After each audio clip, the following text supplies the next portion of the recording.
Hi. Thank you for being a part of this. For those that don't know or that are looking from like your page, I have a series called Beyond the Face where I speak to women on chosen Sundays, and the women come from all walks of life, all different kind of careers.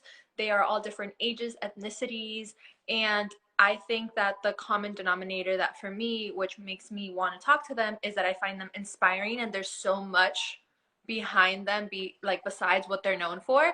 So on this week's episode, I have Tonia Calderon, which is a friend of mine that I met through another friend, and she's an amazing artist, creative. She's done so much in her career, and I just figured that I'm inspired by her. You guys will be inspired by her, and I just want to share a little bit more about her. So, thank you for being here. Thank you for having me. I'm I'm the like awkward one on the interviews or anything, so just bear No, with me. it's not even an interview. It's just like a girl chat. It's basically Yes, we're in yes, your yes, yes. studio virtually. Yes. Kind of like, Just I FaceTime. have coffee like you usually offer when I'm there, Yeah. but I have water. Yeah, that works. Yeah. So for those that don't know you, tell us a little bit about yourself. What do you do? And we can go from there. I am a visual artist. I've been painting professionally, working in the creative field professionally for 14 years now. Just working for myself, and I've done quite a few different series. I've done a lot of murals and brand collaborations, and just always growing and building myself and working towards creating something new. That's all. So she's very, how do I say? She's very humble because she's like, yeah, I've done a few pieces here and there. But was Alicia Keys' piano the first big piece that you did? um, the piano I did for Alicia Keys.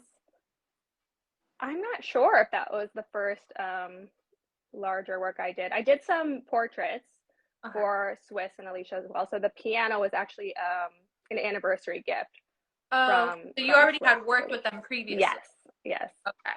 So for those that don't know, Alicia Keys has this it's a grand piano. yes. It's a grand piano, and on top of it, is it on top of it or all around? It's all around. So what Oh, had happened was I actually was helping with my friend's music video just on the side, helping creative direct it. And we used an old piano in the video. And when I showed Swiss the video, he said, I want that piano. Can you add to it? Because I had painted it for the video.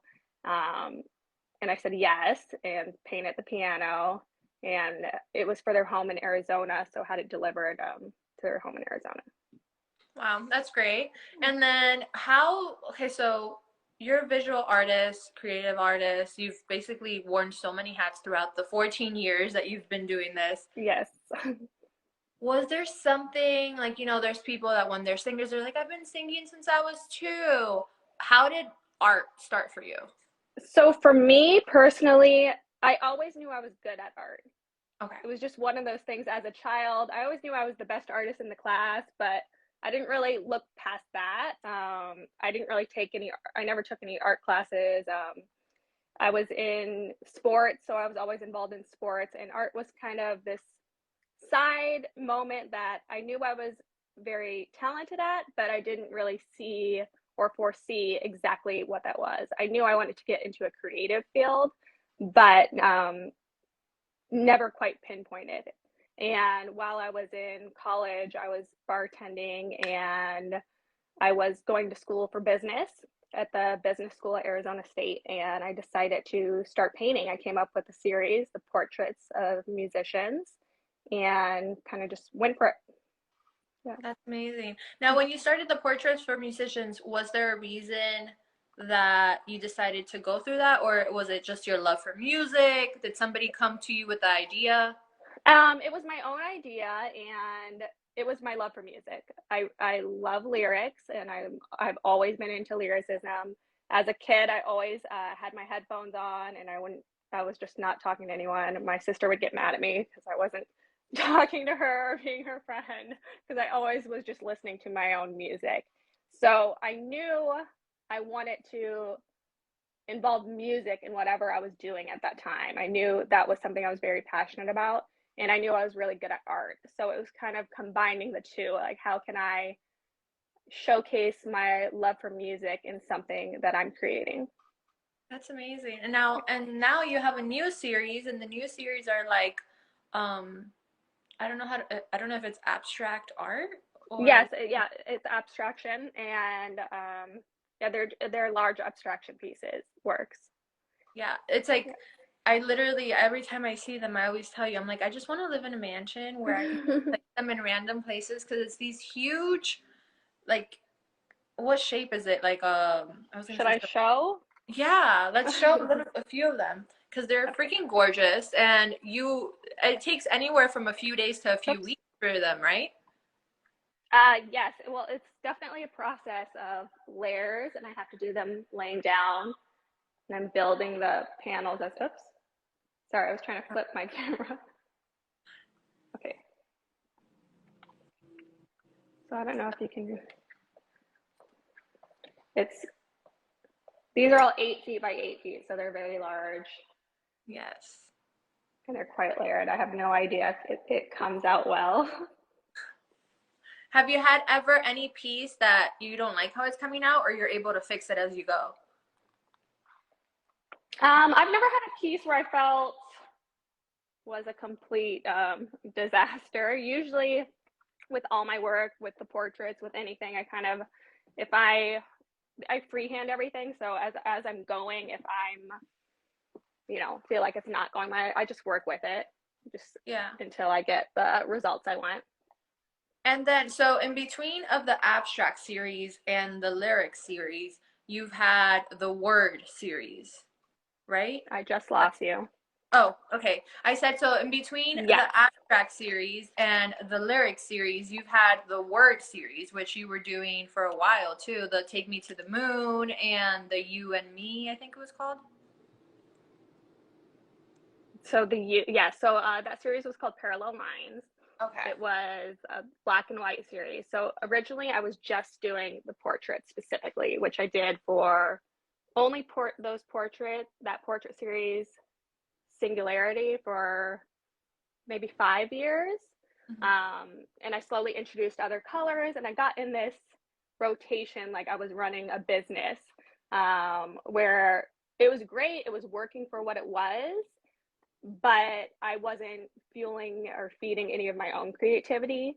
And of course, starting that series so young, I figuring out myself and what I really wanted as an artist. And one piece I felt was really missing for me was being able to tell my own story. So with the black and white series, I was able to incorporate my own story and be able to, put pieces together and story tell. And it was something I needed at that time as I created that series. So that was really important for me as an artist. And as I continue to grow, it's just really pushing towards what is true for myself and what I want to become or see myself as in the future, instead of feeling like I'm creating works that are representative of, you know, a part of me that is, still You've grown out for of? that moment. Yeah. Right, yeah, that you've grown out of already. Yes. Right. And I think that's so great about artistry that you can continue to shift your message with your art. You know, you never Yes. it's kind of like a music artist. A music Yes. artist is never going to be the first album they came out. They're going Yeah. to continuously grow and shift if they get married, if they have kids, if they go through a Mm-hmm. divorce. You can't expect a person to be forever Usher Confessions as much as we love it. Yes. Yes. So, And that's I amazing. always And make that comparison. Yeah, artists always want to evolve, and right. we put them in this place where we want to keep them confined to one thing, and at that point, it becomes a brand. Mhm. And I was really looking at it from a perspective where if I wanted to continue this, which is fine, it's great, and available to me, I would be creating a brand. And if I wanted to do branding, why am I not working in advertisement? Why am I not creating, award-winning campaigns and taking, that route if I'm, placing myself in that position? And with that, you've been able to work with major brands like Jordan and BMW. and all those things, is there a company that you would say is like on your wish list that you haven't gotten to be a part of yet? Um, I haven't really thought on that. You know, with brands, and it's so great. Everyone, you know, it's so great to be involved with any brands. I loved working with Jordan. They were a great team, great people. Um, BMW, I love working with BMW.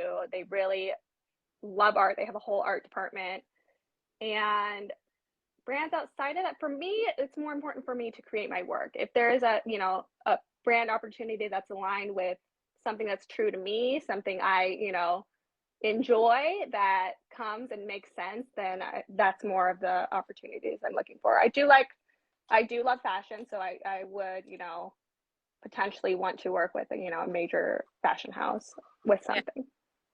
Now, your story is kind of peculiar because you didn't take the original artist route. You know, like you started off in business school, then you were like, let's try art. You didn't, you know, you're self taught. You've continuously like grown and shifted, like you said, whatever you're currently going through or what Mm-hmm. you're finding love for. Is that hard in the artist world, in like the creative world, because it is such a kind of type of, I don't know. Yes, so, you know, I think continuously as we grow, you know, I started when I was 18, 19. Continuously as we grow, we just do the best we can with the knowledge we have at hand.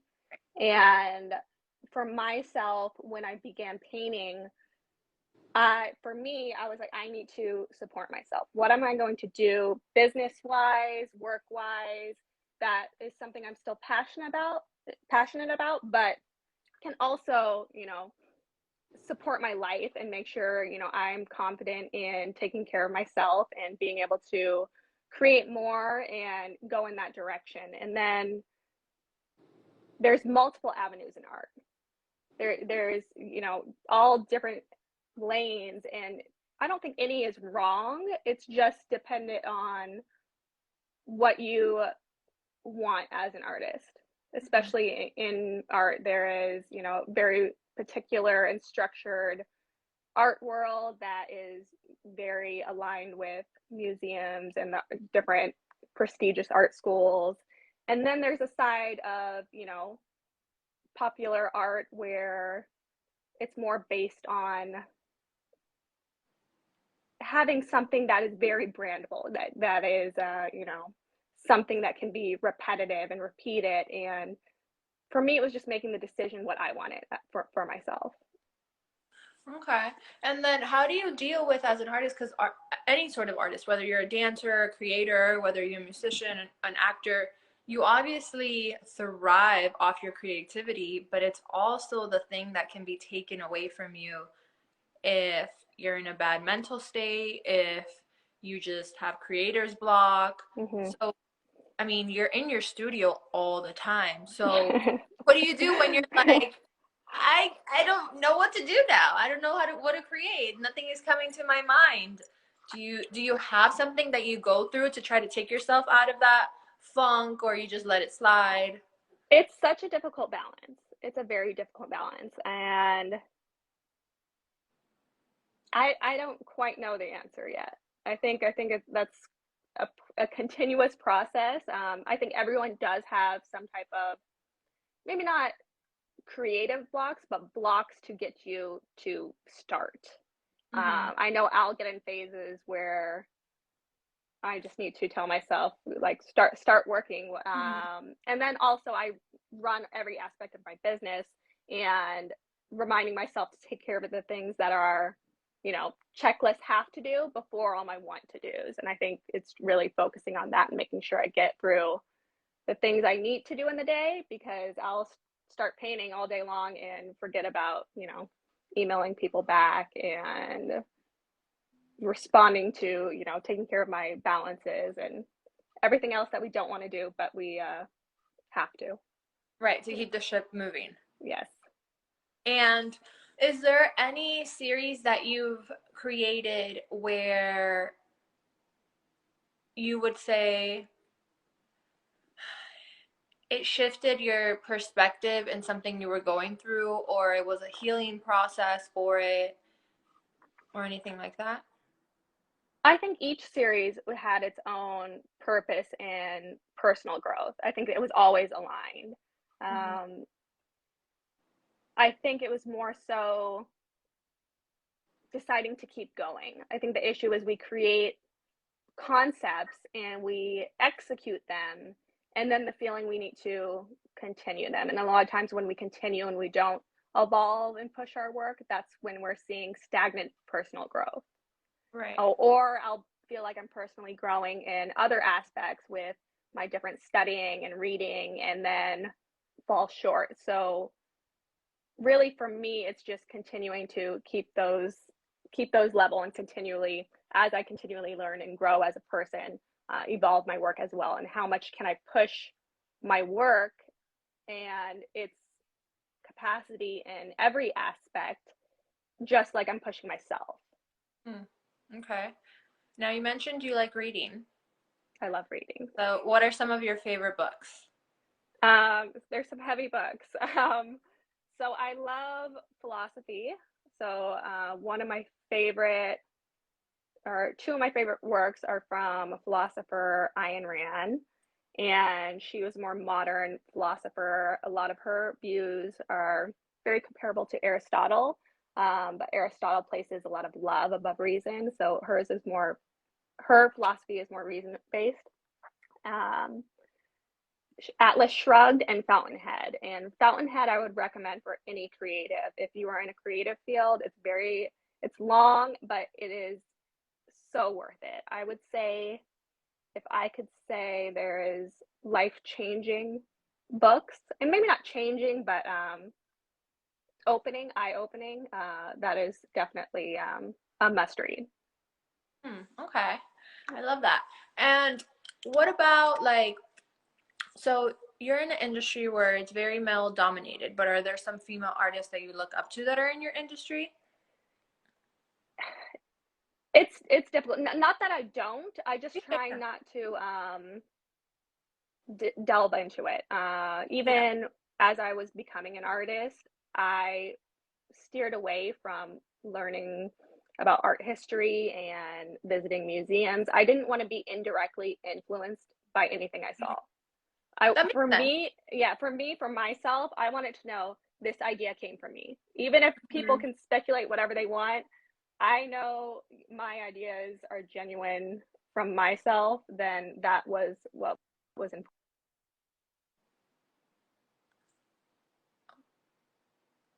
I think you went silent for a second. Okay.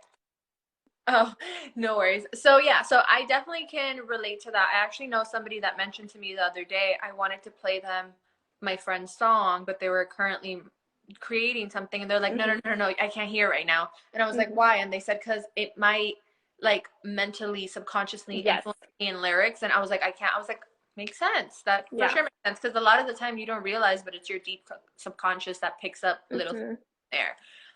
So how are you able to continue? Is it your family? Is it friends? Is it mentors outside of your industry that you're able to lean on or ask for guidance, or maybe just be inspired by? For myself, it was really important to always lean on myself. And, it's great. Like I've had great support from friends, but I think when you're building something, especially creatively, and independently, as that's also a business, and sustains your life, that you have to trust and believe in yourself first. And it comes even when I have to catch myself with helping friends out with business or ideas and concepts. If someone truly doesn't want something for themselves, it's going to end up falling apart. And I tell all of my friends that are trying to start a business, I'm like, you need to love this. You need to be okay if this fails and be able to pick up the pieces and keep going or evolve it. And are you going to be okay with that? Are you going to be okay working day in, day out and things not going as planned? Right, and it not popping off as quickly as you may have seen other people that you're thinking, oh, I can do this because it's only Yes. like 6 months, a year. Um, And I think that's all illusion as well. There are, the lucky moments and where it seems like someone is, success overnight. But I think the reality is, I'm 14 years in as a independent creative, and I still feel like I am starting my career. I still feel very new into what I'm doing.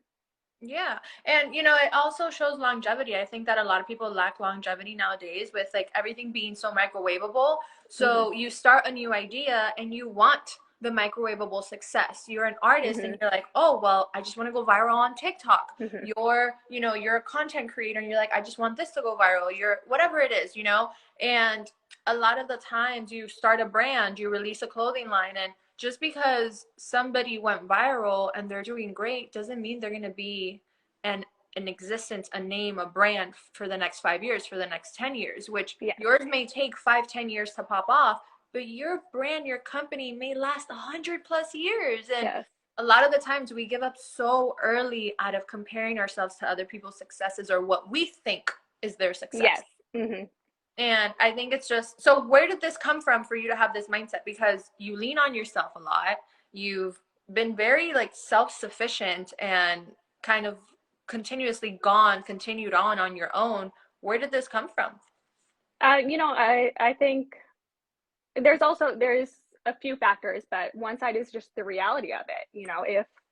If I'm not doing the work, if I'm not making things happen, there's nothing to fall back on.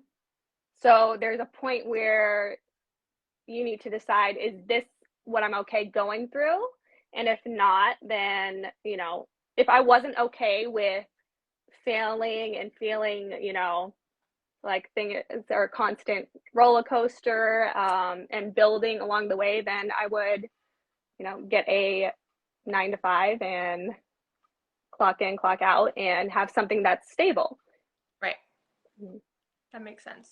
That makes sense. I think that a lot of people, lack, like you said, the reality of it. And it's really cool to hear from you say that. And I think it kind of also has to do, and it shows in the kind of books that you read.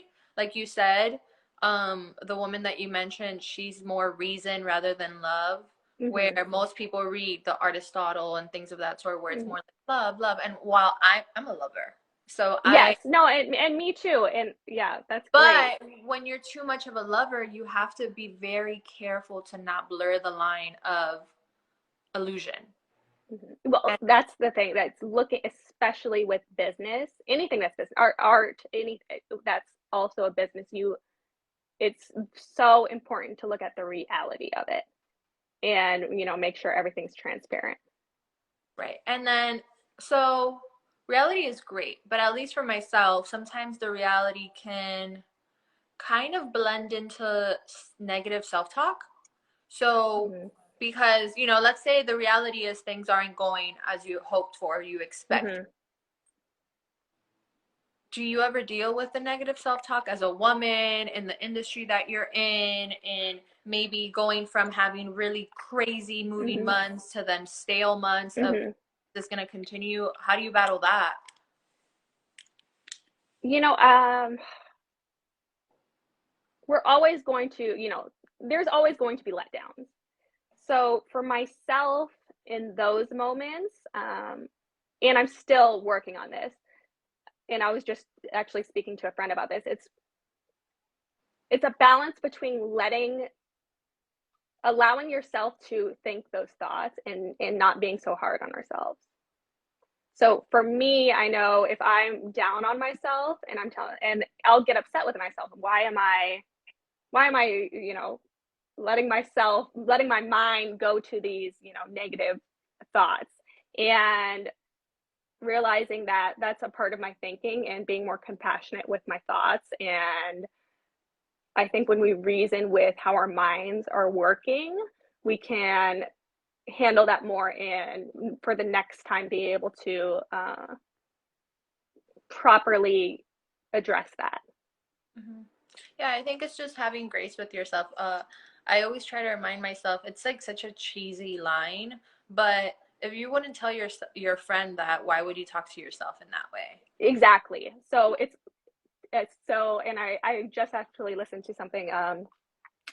I can't quote exactly who said it, but was saying the importance of speaking to your mind in third person, and that really resonated with me.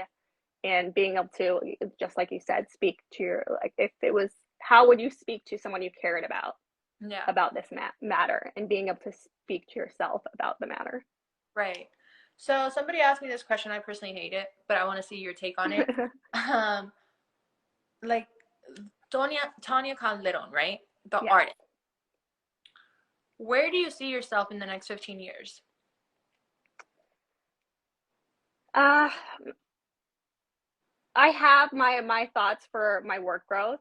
Definitely, I always see myself as an artist, so I Mhm. think that will always be evolving. And as I evolve my skill, evolving my art as well, I would like to get my art to the point where I am developing all my own materials from scratch, whether that be naturally or chemical based.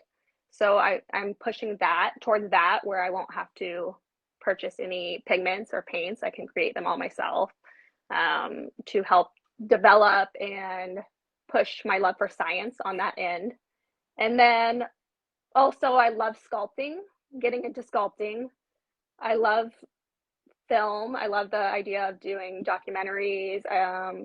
I think it's just a constant evolving and placing the moments where, you know, see fit, and being okay with the process, enjoying the process along the way. Not really, especially younger. I know for myself, I always visualized some sort of end point. I was going to, check all these boxes, and ta-da, the end, that's the happy point, and realizing that it's just a consistent building. There's no direct endpoint. It's just a consistent building.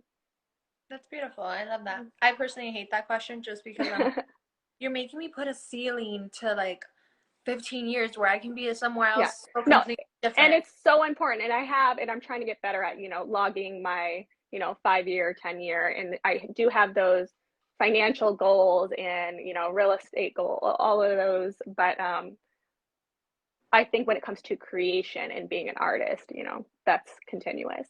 Yeah, for sure. I agree with that 100%. Well, what would you say to a girl that, like yourself, is in business school and they're like, this is not it? Like, I feel like there's something else out there for me. Maybe they have a passion for something, but they're not thinking that it could be a career, or thinking that, what is my family gonna Hmm. think, or is this the right thing to do? Do I get out of medical school to pursue this crazy Hmm. idea? I have this crazy passion because you did it. I think that, I know for myself, I didn't realize that it was a possibility to be an artist. I didn't realize there was so many. I wasn't as presented with all these opportunities, that we see, and growing up thinking things are hard. Oh, if I want to be a doctor, maybe that's too difficult, or if I wanted to do this, that's too difficult, or all of these different lanes, and realizing everything is not that difficult. Everything, difficult level and pain level and trauma level and failing level, when we you look back on it, it was never that bad. So with career, the importance of just picking something you're passionate about, and if you follow the path correctly, and if you go in one direction, in the direction that you want, that anything is obtainable. You can do anything, and you can be successful at it, no matter what it is. No matter if it's, if you love cars and you want to be a mechanic, there is an endless amount of success in that direction. There's an endless amount of success and capability in any field. That's amazing. Yeah, I think that a lot of the times, um, you said something in there, and it was, we think things are way worse in the moment that we're in, Mm-hmm. but also like it's teaching our brain to like step out of ourselves and be like, okay, I'm not swallowing, I'm not dying right now. Mm-hmm. I can do this, just time and Yes. patience and one thing at a time. Mm-hmm. Um, So that's amazing. Well, thank you for being a part of this Thank episode. you. I appreciate having you. You were great. Thank you. Appreciate it. Yes, and I'll have it on my IGTV and on my YouTube tomorrow. So until next time, bye.